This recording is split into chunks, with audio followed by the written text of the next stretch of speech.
In the 1st century, there was a philosopher who became an enemy to Roman emperors, a friend of Stoics, and a worker of miracles. A man who possessed a telepathic foresight that allowed him to predict events well ahead of schedule. He traveled the known world of his time, from Egypt to India, healing the ill, civilizing cities, visiting every sanctuary of the gods, and correcting priesthoods.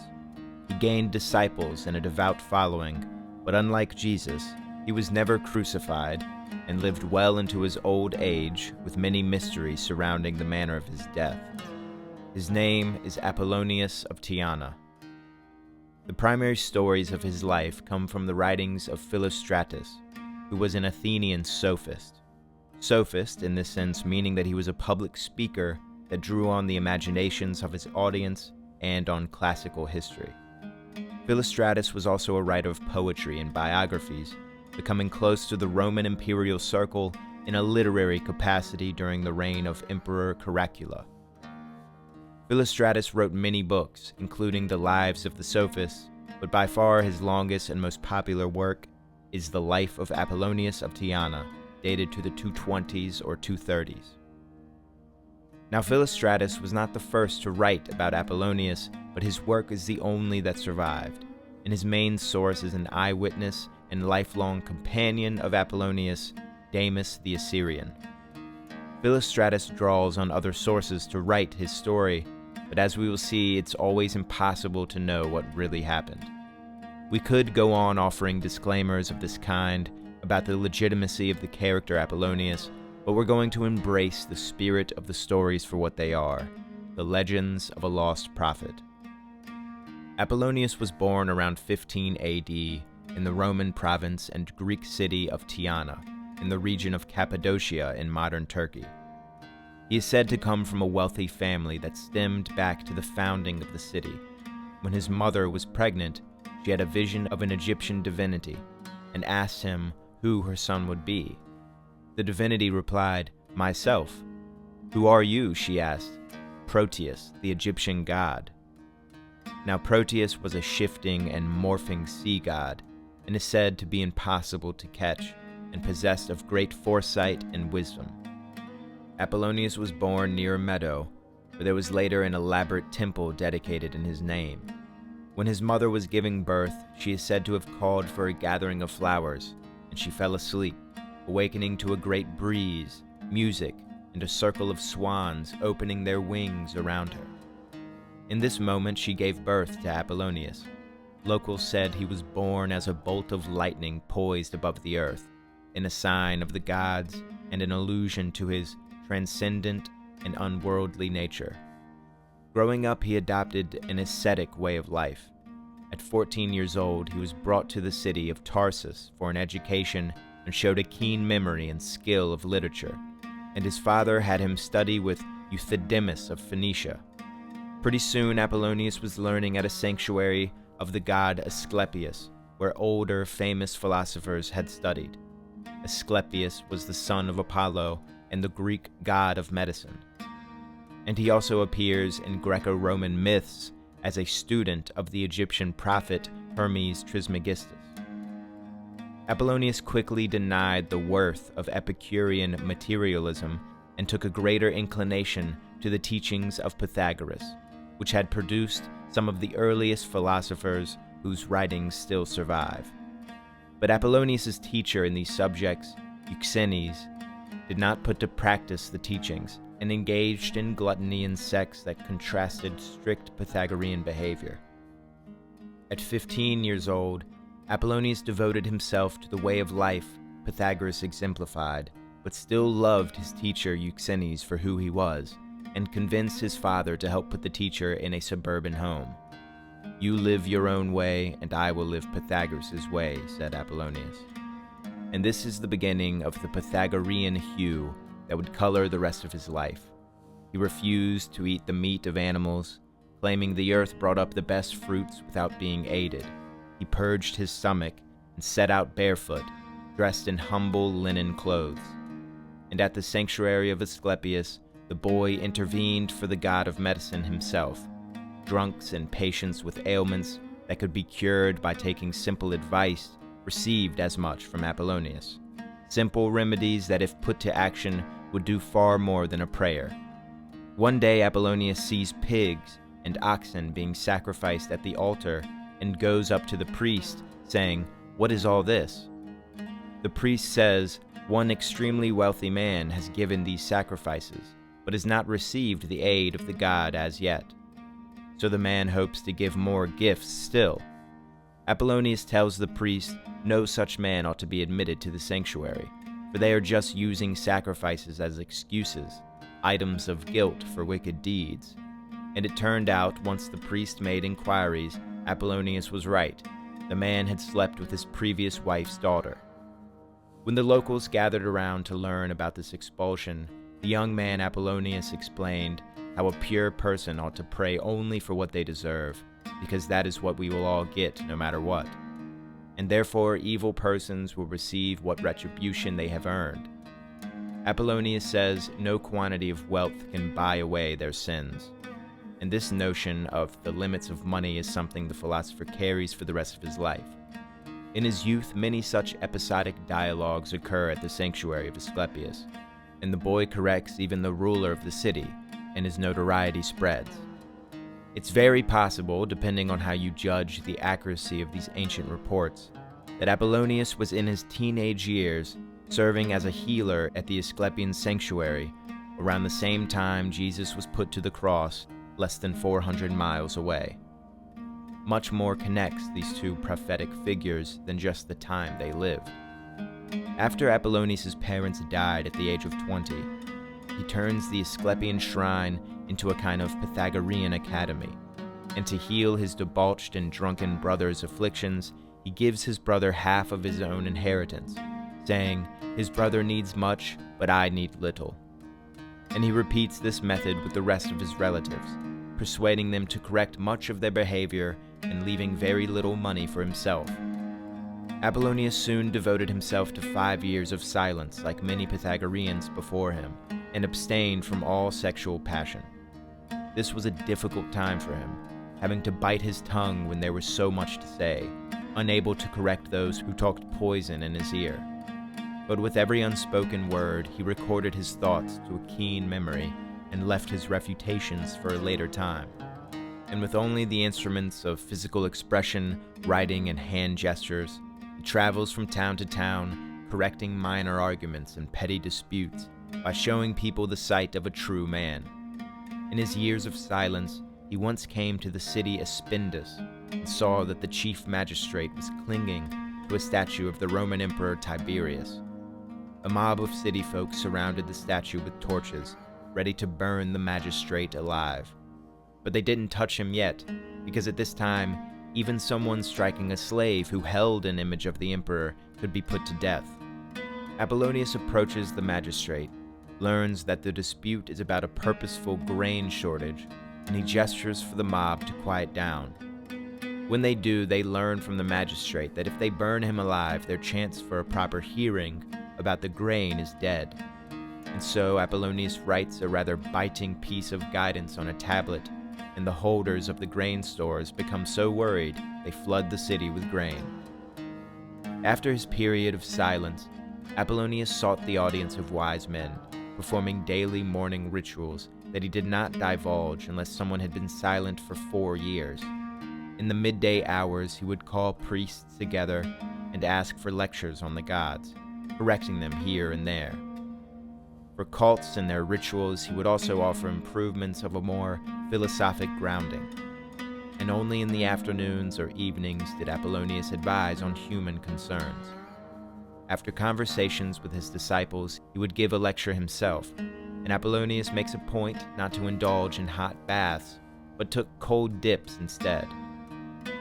Philostratus tells us, the style of speech he adopted was not rhapsodic and turgid, with poetic vocabulary, and yet not pedantic or overly Attic.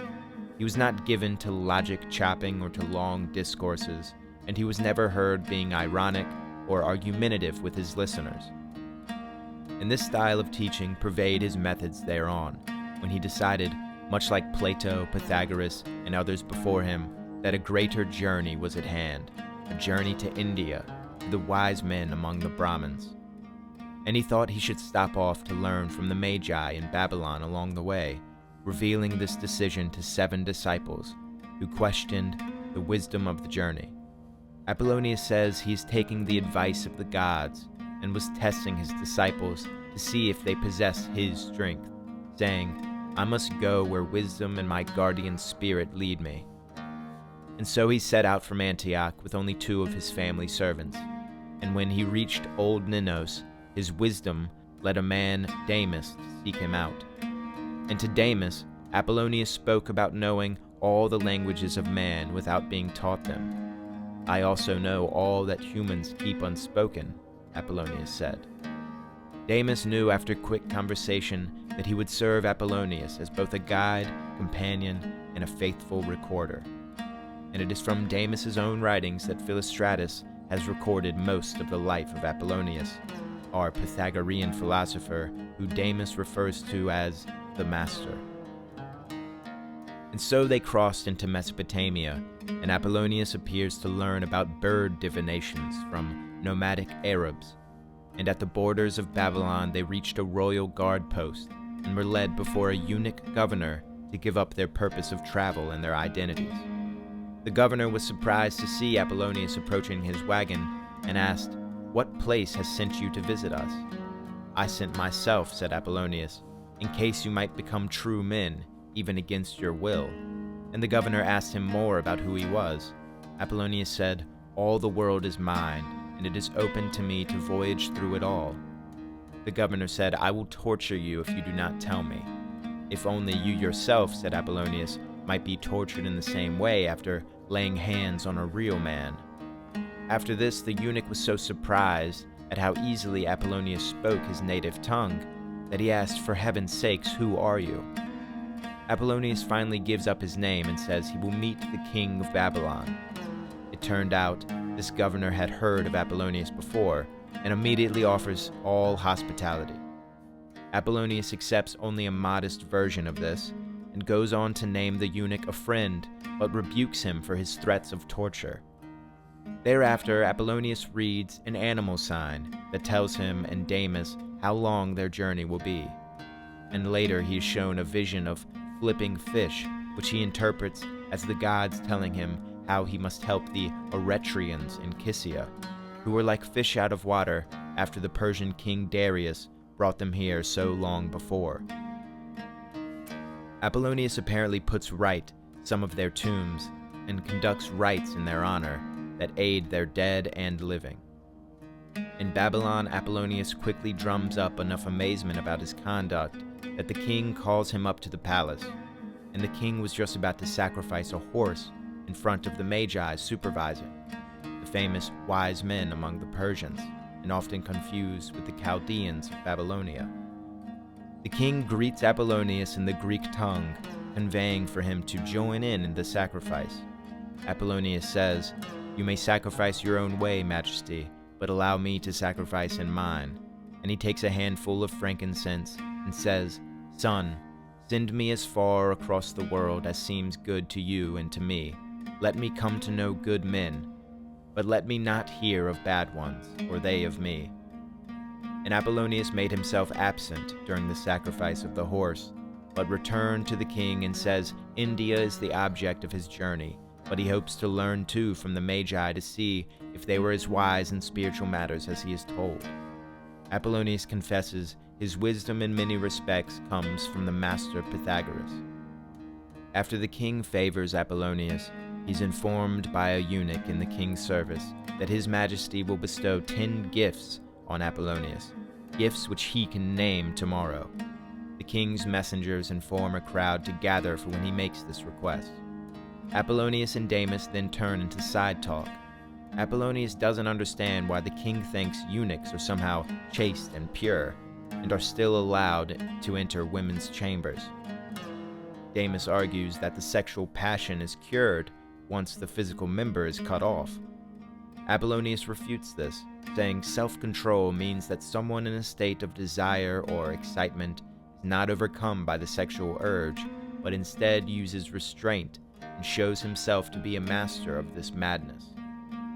He tells Damis You will find out tomorrow how eunuchs can still have sexual passion. And about the gifts, Apollonius is not one to make lofty requests for himself, and Damis seems to judge that it would not be respectful to deny the king's intention. Apollonius then compares philosophers to athletes in the Olympic Games. An athlete doesn't simply stop training because the Olympics are in another country.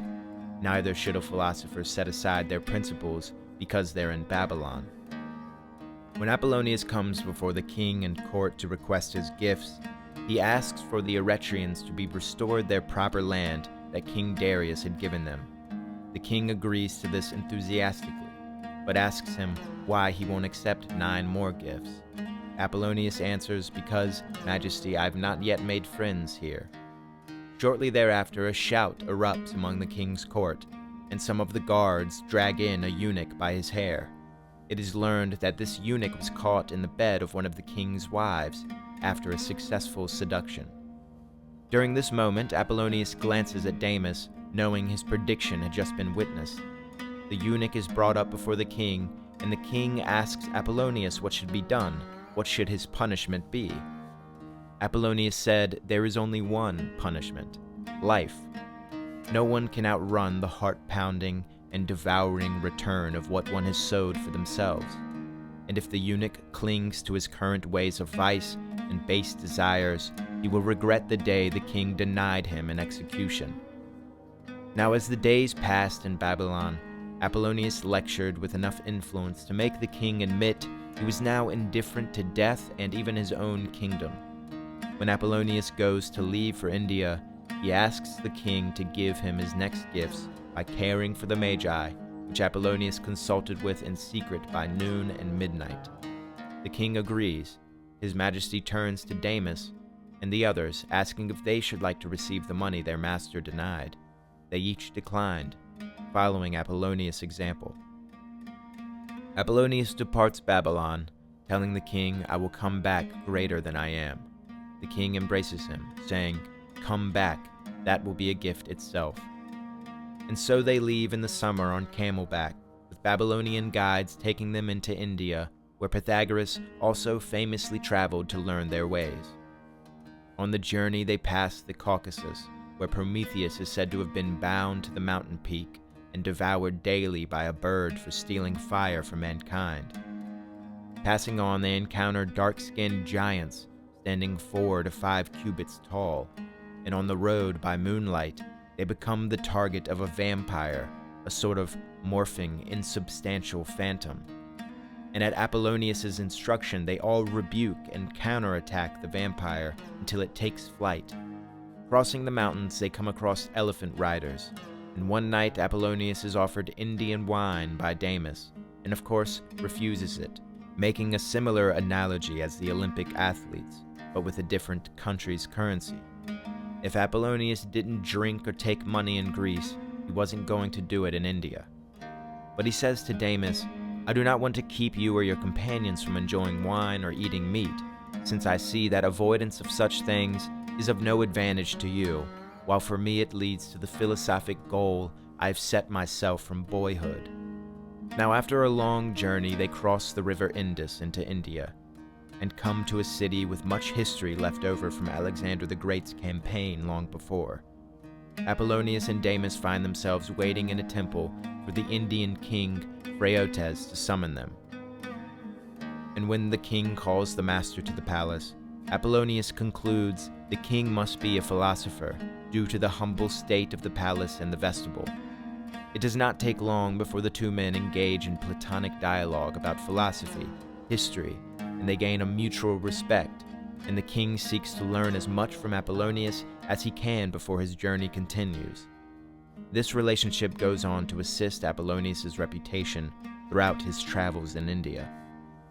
Apollonius continues to meet the wise men of the Brahmins, who greet him by his name without having met him before.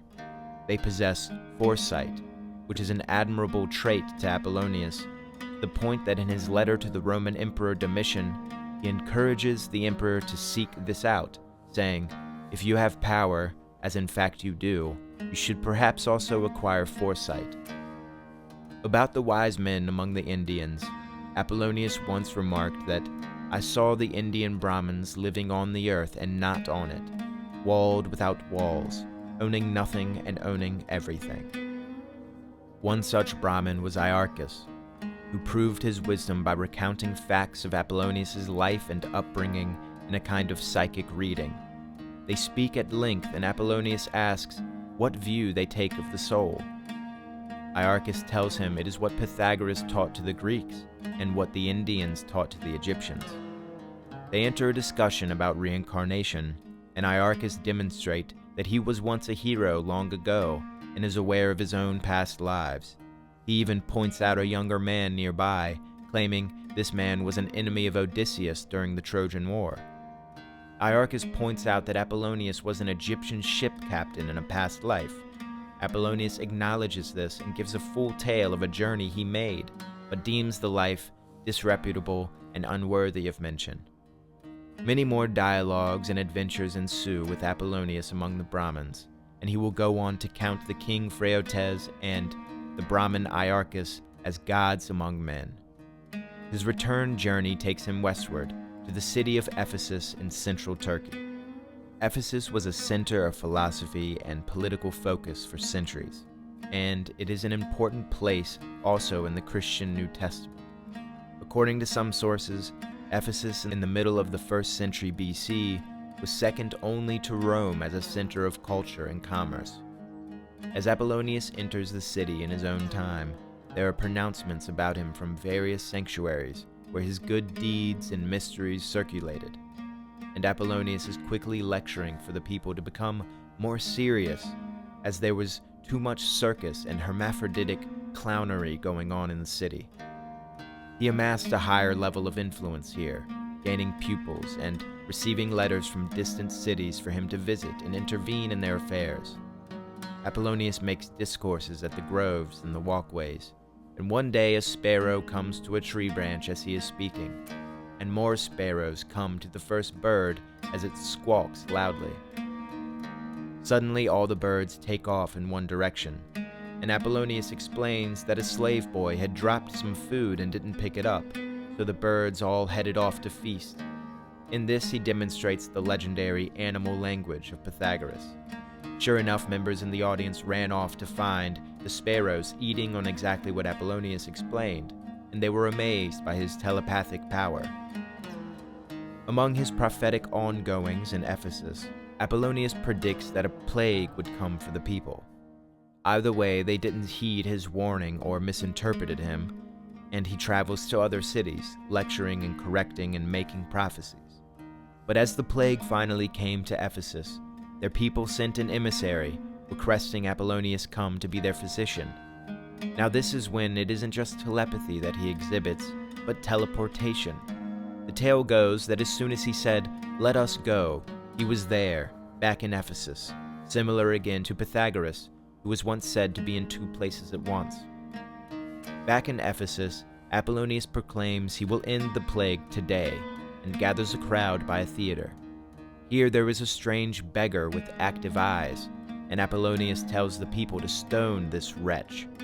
With some hesitation, they finally lob stones at him, and the man's eyes glow like a demon's. They stoned him so thoroughly there was a pile of stones over the demon, and after Apollonius tells them to uncover the pile, they find not a man or a demon, but a black dog, who ended up being the cause of the plague's entry into the city. After dealing with the plague, the master heads off to Greece, to Pergamum, where he comes to another sanctuary of Asclepius and offers advice. His journeys take him many places with many philosophic disciples, and he is said to have spoken with the ghost of Achilles and Orpheus, and to have been found to know the rights of the mysteries of Eleusis, which he refused to divulge. And in Athens, where Apollonius gave many lectures, one particular, shameless youth, who had made a name for himself by being obnoxious, was present and making a fuss, and Apollonius announced that the boy is possessed by a demon. Apollonius looks the spirit in the eyes through the boy, and the spirit whirls in fear. Apollonius, however, asks the demon to prove he will take flight from the boy, and so the demon knocks over a column by the agora to demonstrate this. and the dispossessed youth rubs his eyes as if waking up and never carried on like he did before.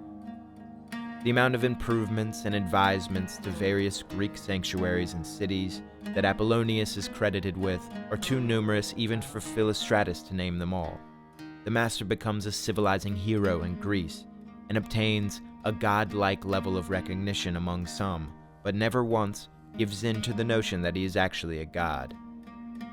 Apollonius once prevents his friend from marrying a so-called vampire by revealing the woman's true nature at their wedding.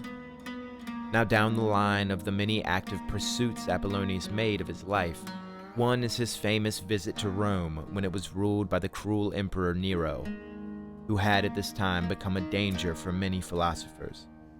Many warned Apollonius against this visit, and his disciples themselves were reduced from over 30 to only 8 when he decided he would brave the danger. Apollonius knows Nero is a multi-headed beast and a tyrant, but enters the city anyway, finding favor among its temples and priests, and bringing praise to the gods throughout Rome. Once in the city, there is a solar eclipse and a boom of thunder. Apollonius looks up and claims something momentous will happen and not happen. And 3 days later, a thunderbolt struck the very table that Nero dined at, splitting the cup in half that Nero was almost holding to his lips. Therefore, what did not happen was the emperor's death, but what did happen was the thunderbolt. Eventually, Nero's spies find reason to charge Apollonius with impiety against the emperor, during a time where Nero's throat had closed up with swelling. But this charge was written on a piece of parchment, and when his charger brought the parchment up to Apollonius like a sword, the writing on it disappeared. This made one of Nero's spy masters talk to Apollonius in private, and it is here that Apollonius refuses to name himself a prophet at all. Instead, he phrases it as the wisdom which God reveals to wise men. Apollonius continues performing miracles and teaching in Rome until the emperor makes an official edict banishing philosophers from the city. And so naturally Apollonius turns to another part of the world, and with his disciples sets off for various locations around the Mediterranean, where the master conducts his usual works of philosophy and improvement. Finally, his journey leads him to Egypt, to Alexandria, where Apollonius was received like a god. The crowds parted the way for him in the streets, in a greater procession than even the governor of the province received. It didn't take long for him to see 12 men being led to execution for being robbers, and the master predicts one is innocent and will be set free. And so he speaks to the executioners himself, making them stall their passage to the beheadings and speaking unusually slow. And so, after many heads were taken, a rider storms up and declares, "Spare Pharion," saying Pharion was not a bandit, but had falsely confessed out of fear of being tortured. One time Apollonius gets into it with an Egyptian priest about animal sacrifices, and the priest asks who is so clever that he would deny the rights of Egypt. Apollonius answers, any wise man if he comes from India.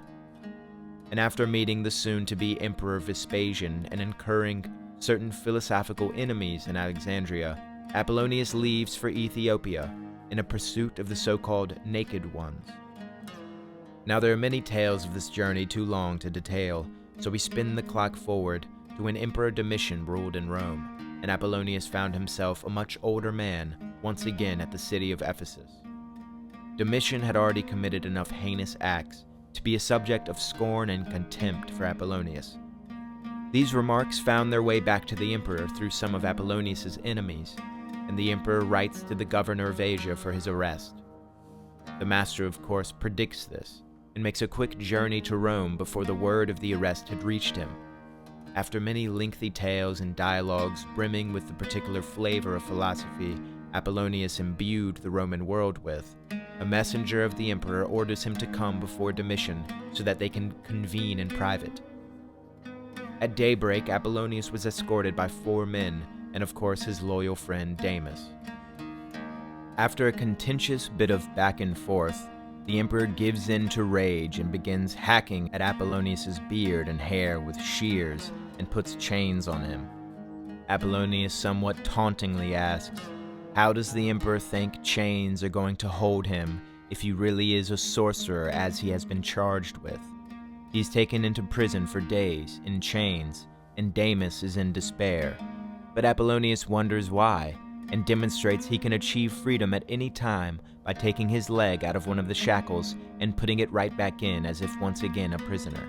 When Apollonius is taken to trial, one of his accusers tells him to keep his eyes on the God of all mankind, as if to say keep his eyes on the emperor. But Apollonius looks to the ceiling, keeping his eyes on Zeus. As the trial proceeds, Apollonius refutes all of his charges so successfully that the court applauds him, and the emperor acquits him of the charges, telling him to remain until they can speak in private. But Apollonius refuses, probably sensing trickery, and perhaps ready to reveal his true nature. He is then said to have disappeared from all the court, in a demonstration that no one could truly imprison him. Apollonius goes on teaching in Greece and Ephesus, attracting a band of followers who name themselves Apollonians. As time went on, Emperor Domitian became about 45 years old, and his power was waning. And after an unjust execution, one man with access to the emperor, named Stephanus, concealed a knife under his sleeve and conspired to assassinate Domitian at last. Stephanus approaches and draws the emperor into a private conversation. Once Domitian was distracted, Stephanus strikes out, slicing the emperor's thigh in the worst of all places. But Domitian leapt on him, gouging out the man's eyes and beating him senseless with a golden cup. Now all the while this is going on in Rome, Apollonius of Tyana is holding discussion in the trees of Ephesus, and suddenly he begins to lower his voice until he falls silent, staring hard at the ground and gaining confusion among his listeners. Stepping 4 paces forward, Apollonius shouts, "Strike the tyrant! Strike!" As if seeing the assassination play out in real time, Apollonius explained what happened, telling them all the tyrant was dead. He swears by Athena, the goddess of war. Many didn't believe until news spread from Rome that on the very same day, in the same hour as Apollonius's vision, the emperor was assassinated. Now we come to the ending of Apollonius's many voyages, and he devises a way to have Damis distant from him in these later years so as not to see him meet his end. Sending his old friend Damis on a journey to Rome with a secret letter, they part with honor, and indeed Damis is not around to record how old or by what means Apollonius died. Some say he was 80 and some over 100 years old. Apollonius continued teaching his doctrine of the immortality of the soul, and some reports say he died as if his body was taken into heaven, and in the company of singers. There are even accounts of Apollonius reappearing in Tyana to teach a young man after his death. This teaching about the soul from the reappeared, transfigured Apollonius goes, "Immortal is the soul, and is not yours but Providence's. When the body wastes, the soul starts like a racehorse from the gate, and nimbly leaping mingles with light air, hating its fearful, heavy servitude. For you, what use is this? When you're no more, you will believe it. Why then, while alive, pry uselessly into such hidden things?" Beyond the wild, adventurous, and miraculous life of Apollonius, we also have the fortune of many of his own writings and letters, and he contrasts Jesus in this respect, there being much more personal, literary correspondences of Apollonius than that of the Christian Savior he is so often compared to. And this connection colors much of the exchanges about Apollonius in the centuries that follow. The church father and Christian theologian Origen acknowledges Apollonius as a sorcerer. Eusebius, who wrote the earliest history of the Christian church, writes at length about Apollonius and does not necessarily dispute his many miracles, but claims he must have been the friend of some demon. Lactantius, another Christian church father, also compares Apollonius to Jesus. Many writers acknowledge the master from Tyana, giving him the rank that Pythagoras or Hermes Trismegistus achieved in their time. All these writings deserve their own video entirely, as they contain some of the highest conceptions of philosophy no doubt aided by the doctrines of Pythagoras and the Stoics, some of which were his personal friends.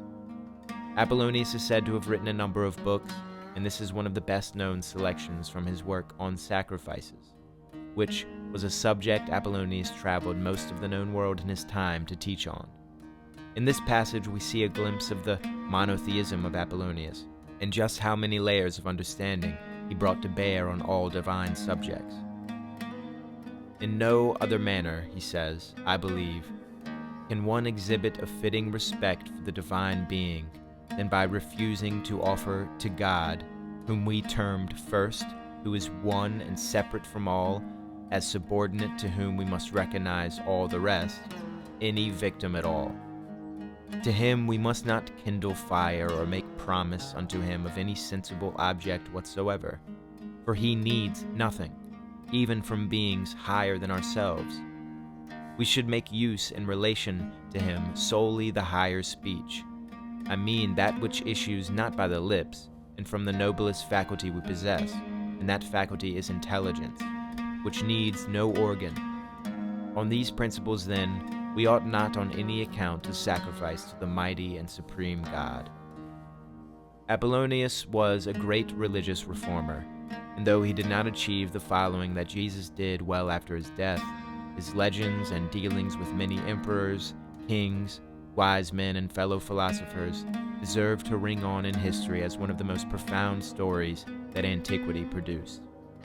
He traveled into the furthest reaches of the known world, stayed true to his friends, revived the ancient wisdom he collected, performing miracles and prophecies that bewildered the people of his time and impressed all later students of pagan theology. Thus, Apollonius of Tyana lives forever, because, as he explains, there is no death of anyone save in appearance, just as there is no birth of any save only in seeming.